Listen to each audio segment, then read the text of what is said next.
哦，可以了，可以了，谢谢，可以了。Okay, let me start the presentations. Good afternoon for our lecture, presenter, and all participants. Thank you so much for the opportunity. My name is Arkansha Farastiawan, and you can call me ARK. And I'm an architecture graduate student from Institut Teknologi Bandung, Indonesia.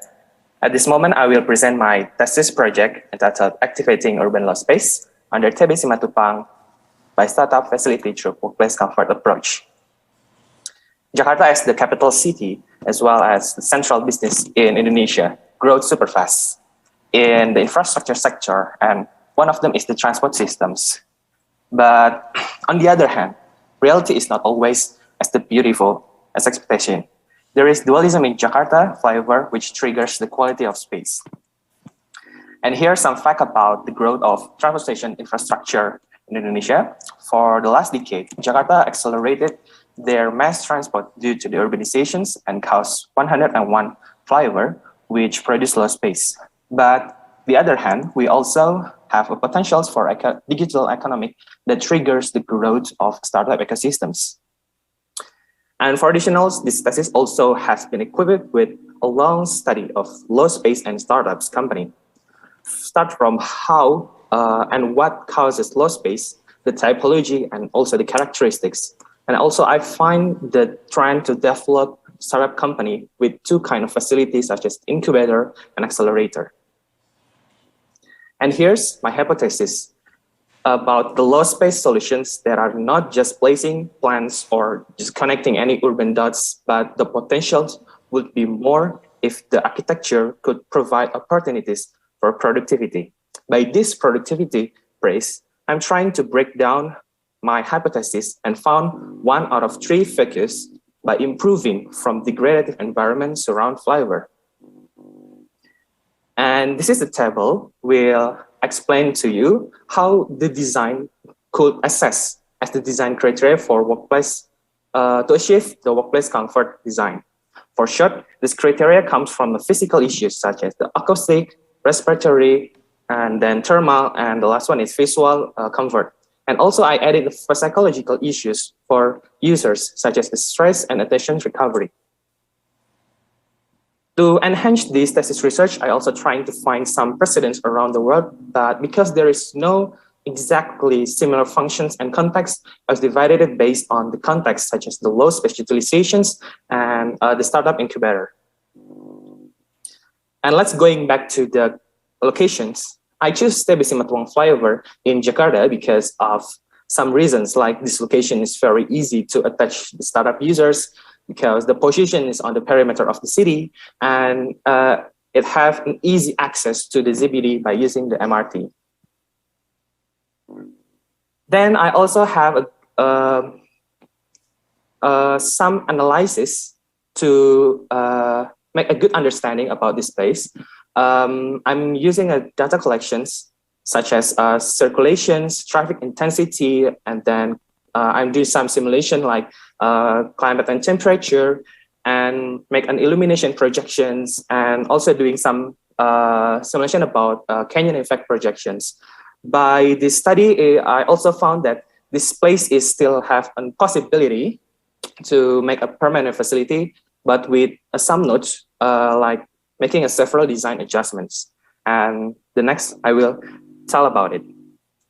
And for additional two, I also create a user analysis to set up with the startup company context from not only the literature study, but I also doing some in-depth interview to 10 respondents.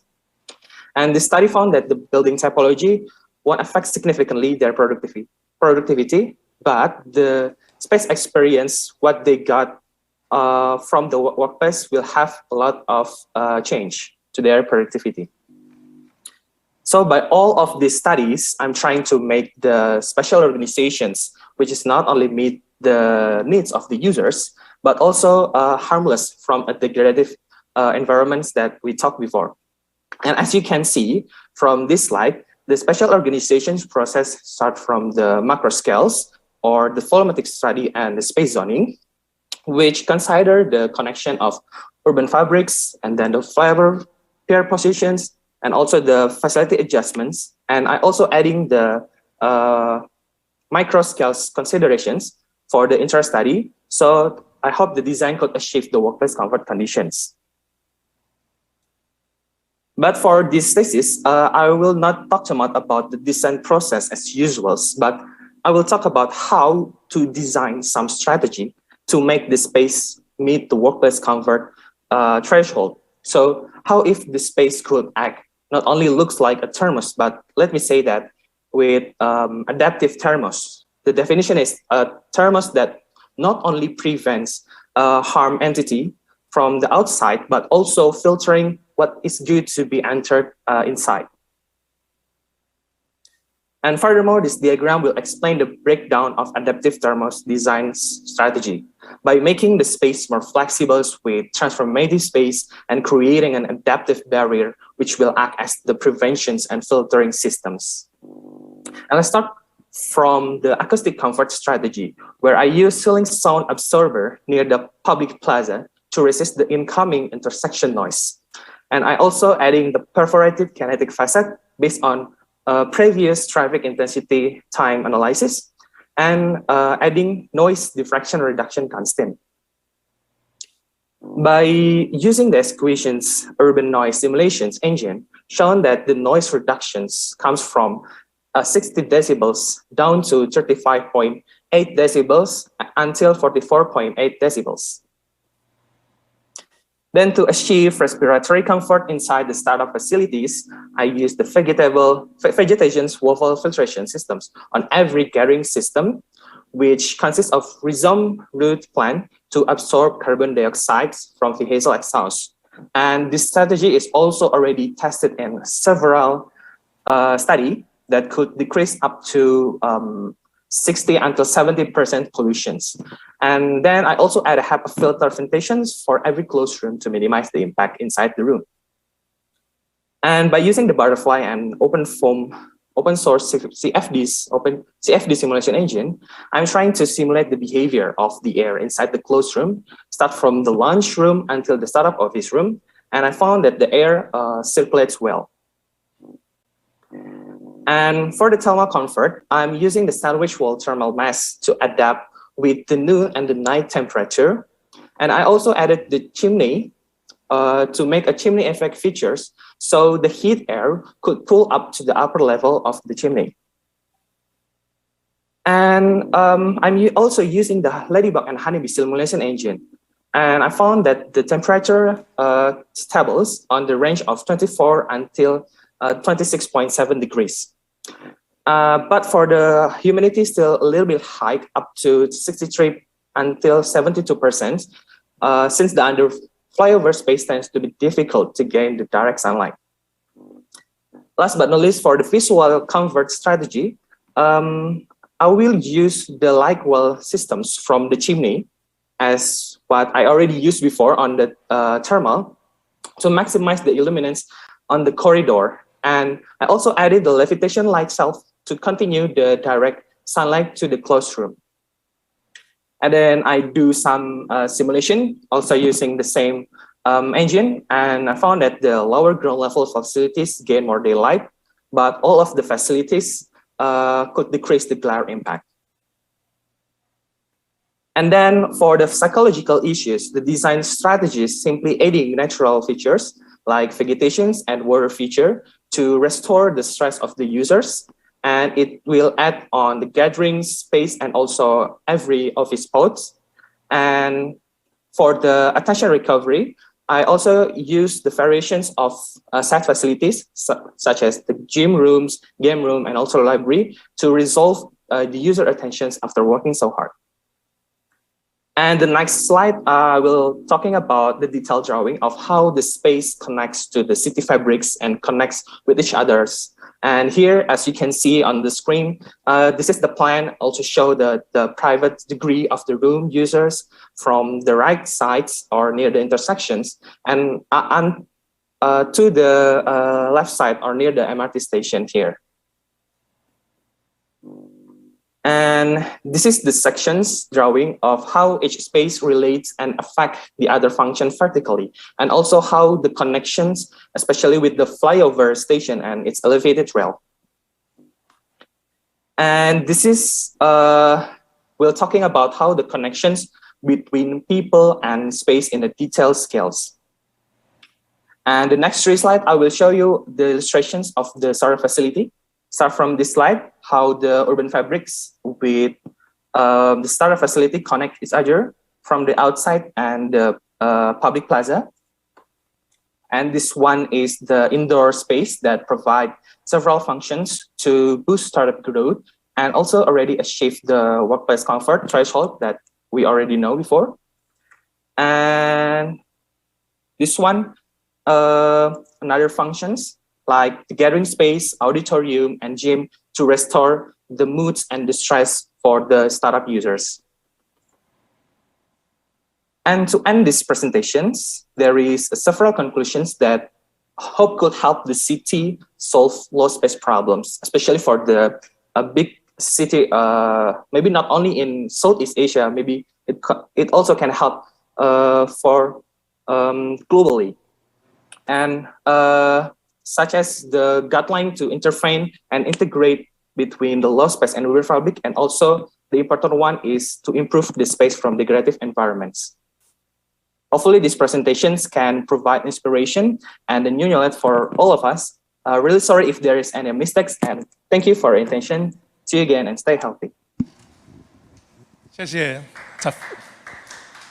这非常谢谢阿甘样的一个说明哈，这个是在那么天桥下的一个空间，那提出了他的一些看法。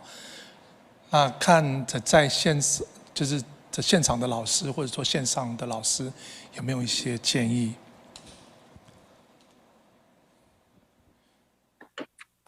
有没有？在现场或者说线上 Good afternoon.？Yes, if I may. 请。Yes, thank you very much for that wonderful presentation. I think the project again is very relevant in the context of urbanity in the Southeast Asian region, especially in Indonesia as well. You know, in the Philippines, we share a lot of commonalities in terms of culture, in terms of how we develop our cities, and the way urbanism works in terms of our cultural flavors and layers.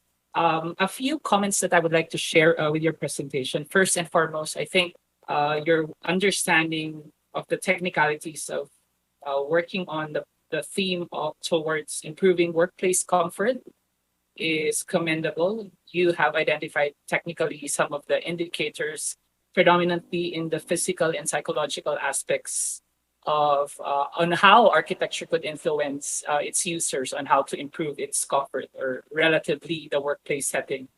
However, in this presentation, I tried to bring also some reflections. I myself have has some experience working towards green buildings in looking at different metrics. For example, checking the US LEED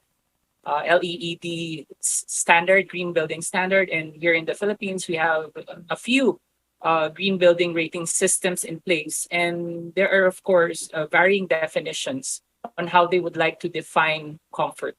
And in this case, which I find sometimes quite technical, I would not name it to be a disadvantage, but rather sometimes us being focused on these technical indicators, we try to, architects try to avoid the humanity or the humane aspect of a building. So my question in this particular aspect is that, were you able to get a consideration or at least establish a definition of how the current users define comfort in their own definition or in their own sense of level?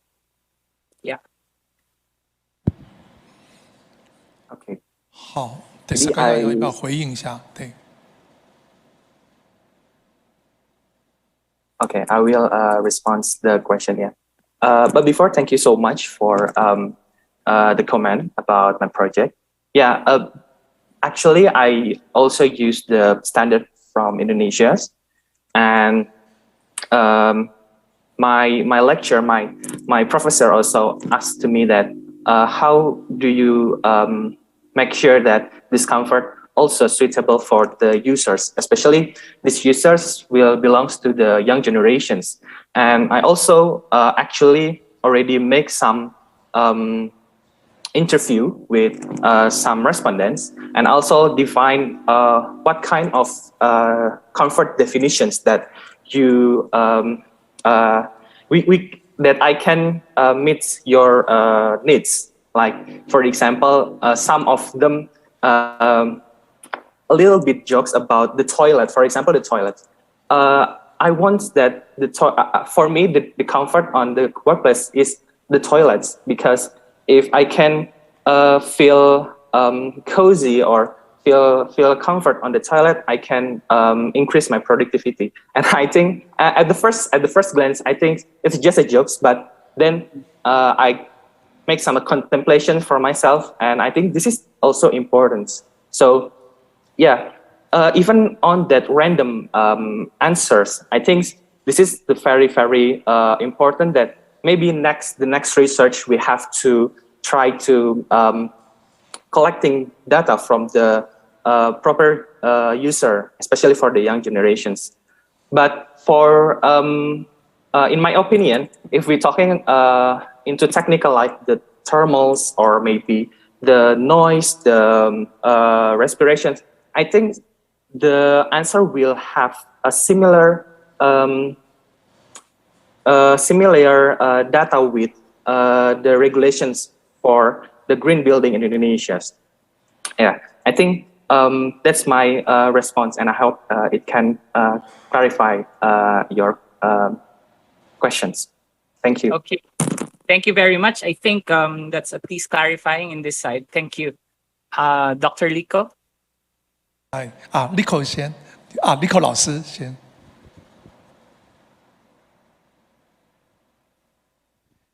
Lico 老师，你那个的麦克风没有打开，你麦克风没有打开。Okay. Can you hear me now? Okay. Yeah, Can you hear me now? Yes. Okay. The objective of the thesis is to recover residual urban spaces from an MRT. So the concept, I was struck by the concept adaptive thermos. A thermos is something that isolates a space, hermetically sealed, from its environment. So therefore, it is shielded from noise, pollution, to make the space more habitable, psychologically acceptable, well illuminated. Can you elaborate further the concept of adaptive thermos?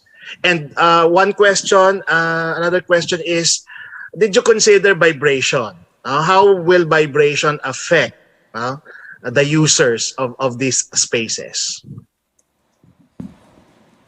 Okay. Thank you so much, Professor. Maybe I will try to elaborate first about the concept. Yes, I'm choosing the adaptive thermos design strategy or a big picture of the concept to this thesis because I think the problem is about the harm entity outside the site.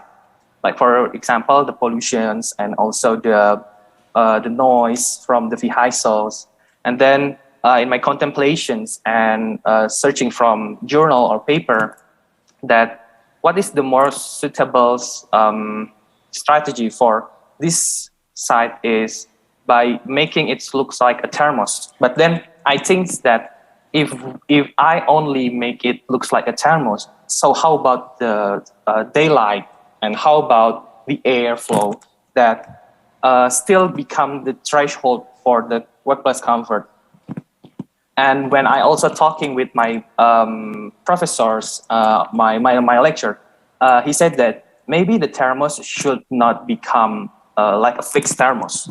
You have to find some alternative, like maybe a thermos that can be open some in the meantime when the traffic jam is lessened, or maybe when the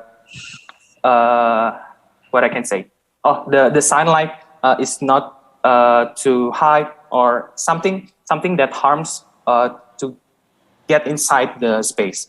And then I found that, or maybe it should be more adaptive to the context. And yeah, it's true, because when I also analyze the site context and how the characteristic of the environments, I think the adaptive thermos could become more suitable for the concept of these problems.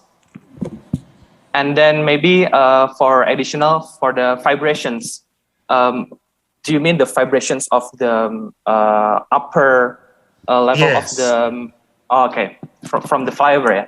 Yeah, basically when I go into the site, the space is big enough to maintain the vibrations of the vehicle uppers, the flyover. But I also making a guideline for the design to make sure that the buildings is not meet the pier or the columns of the flyover. So it will reduce the vibrations of the vehicle uppers into the room under the flyovers.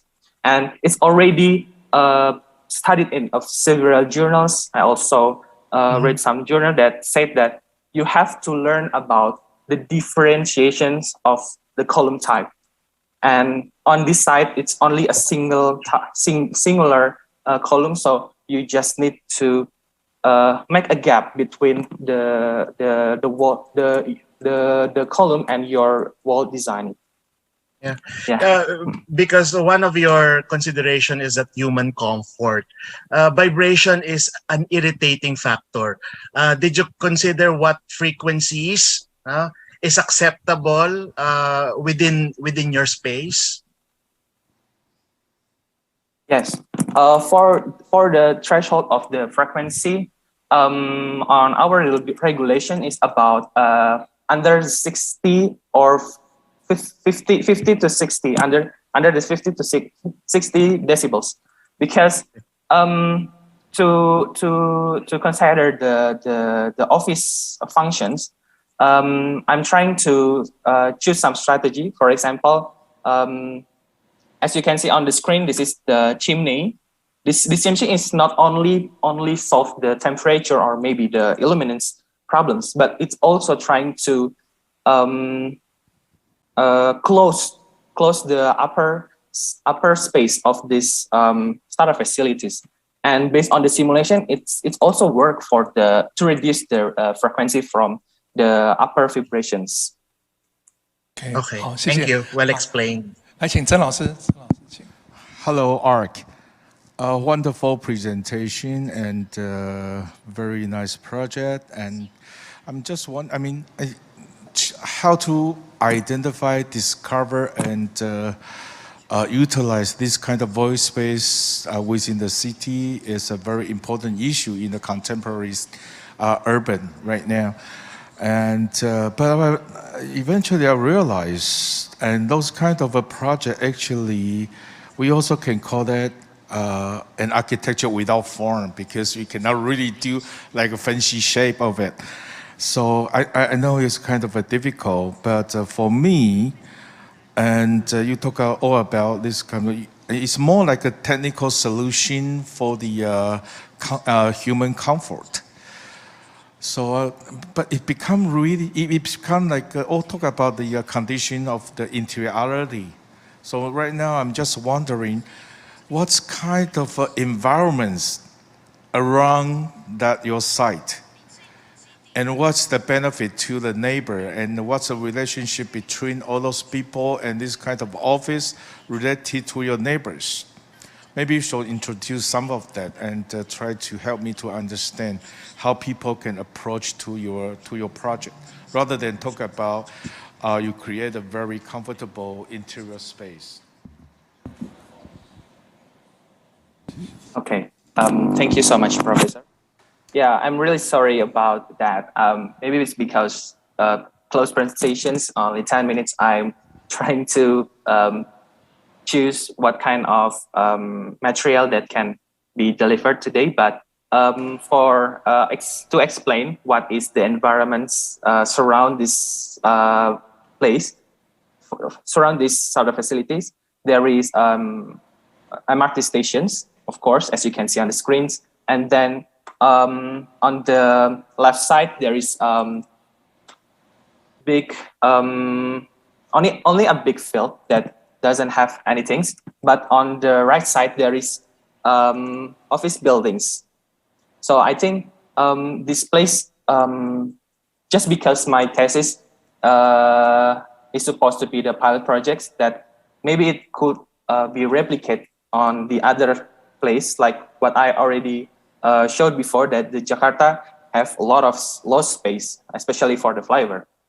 And I think it's very important that if I make it more technical, because I also have intentions to make this proposal and send it to the government so they can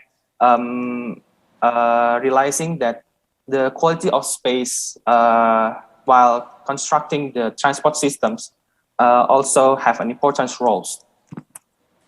Yeah, and I think for the connections with the peoples and how the peoples can go inside it, I think it's already easy because as this background of the thesis is about transport system. So I think by using the MRT or maybe only walk through with the zebra cross or any pedestrians, it's very easy to them access this place. And maybe for additionals, this thesis design also doesn't have vehicle parkings.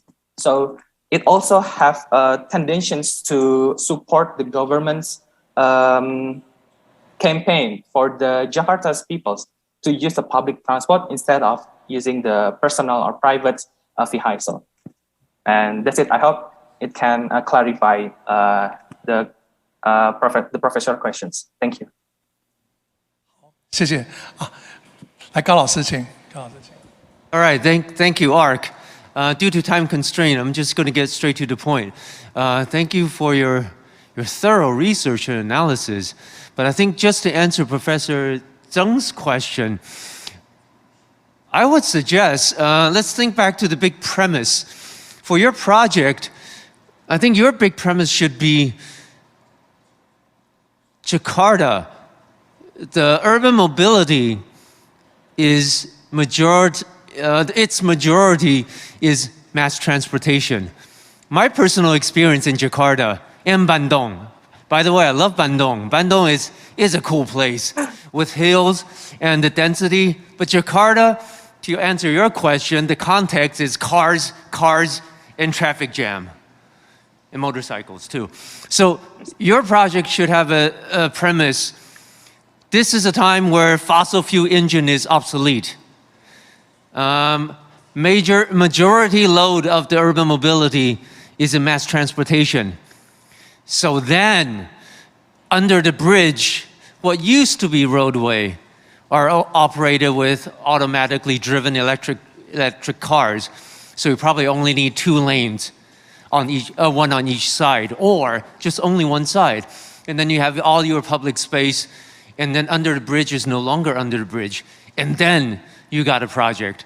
Otherwise, startup, come on, stop kidding ourselves. It's not gonna work. No one can afford HEPA filters if you want to do startup. And the most importantly is, what is the ideal startup environment? Work, live, both these modes, the living functions, the working space, how you interact at work, how you interact between life or between work.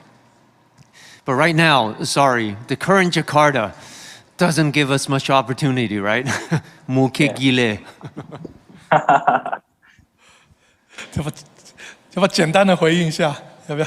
刚高老师的意见。 Okay, yeah, thank you so much. When you submit to the government, there's probably no more cars on the road.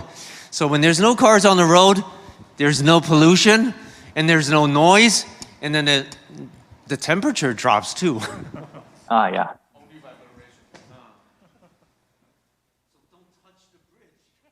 Yeah. Thank you so much, Professor, for the response.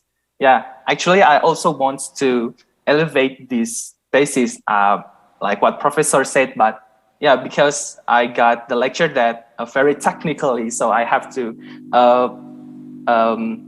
make decisions and have a win-win solution for it. But I think for a study, this is a very good start, and it can be also developed and send it to the governments for the solutions, integrate with the transportation's growth in Jakarta. Thank you so much. 好，谢谢，哇，回答的非常好哈。好，那也受限于时间了，我们那个就是阿甘样的那个的一个报告，这就到这边为止。好，那我们这就非常谢谢阿甘样的一个说明，好，谢谢。